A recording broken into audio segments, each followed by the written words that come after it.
again.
We as are categorically denied the right to narrate our own lived experiences, instead dismissed as biased or exaggerating as the bodies pile up.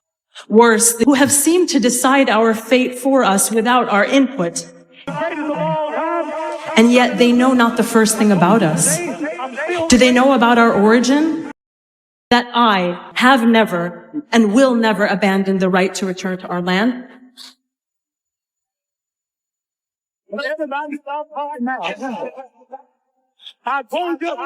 We will never back down. Do they know? Do they know that dignity cannot be bought, faked, or seized by force? Do they know that in this moment when I speak to my family and friends checking on me, that not a day or an hour goes by where, thank God, that everyone is sharing everything that they have, that a few days ago a couple celebrated a wedding, a beautiful act of resistance when you consider the fact that it outlaws expressions of joy. It is an arrestable offense for which our brothers and sisters are regularly taken hostage and prevents them to bear witness. Do these leaders of the Western world, trapped somewhere between individualism, consumerism, capitalism, and materialism, understand that we leave our doors open in times of bombardment, in case one of our neighbors needs to hide and seek shelter? Do they know that we all know each other? And that each family killed or injured in an Israel generates a burning, searing pain which reverberates? Do they know that when injuries from an Israelite arrive to the hospital, you will hear one of two things? Which family house was hit? You'll also hear the urgent call, you're still alive. Act quickly. Do the so-called pro-lifers know that we keep playing with our children on top of the rubble of our destroyed homes? Do you know that we are promising our children we will build better homes? Do you know that we are asking our martyred children for forgiveness? Like yesterday. Forgive me, my son, if there's anything I didn't do for you. Forgive me. Do they know that every night before bed for the last 56 days, we continue to dress our children in their best pajamas, style their hair, and brush their teeth because life must go on? Does the world know that our grandchildren are the souls of our souls? Does the world know that we dream of the day when we will finally be free to experience the luxury of the mundane? A life which cycles between school, work, sports, and after-school activities, family gatherings, and summer vacations. We still deeply love this life. Do people understand that there is nothing more dignified than a people insisting on their right to live? Do they realize that history will not look kindly on them because they have tried to convince the world that we are animals in order to justify our ethnic cleansing and manufacture consent for their genocide? But do they know that every person in history who has ever tried to convince the world that a group of people were animals was always proven to be the oppressor by the historical record? Freedom becomes a reality for all people who live from the river to the sea. Let my remarks Let my remarks be a reminder in the equal importance of witnessing not only our suffering in this moment, but also our deep humanity, our dignity. Because witnessing humanity is an act of resistance against colonial violence designed to strip a people of their humanity, against colonial powers working overtime to convince you that this genocidal reality is inevitable. My message to you today is that it is not. Rather, freedom is inevitable. So please continue in this moment to do the single most important thing that you can do by displaying unapologetic, unequivocal political solidarity with the people who are a symbol of hope and dignity for all oppressed people worldwide. I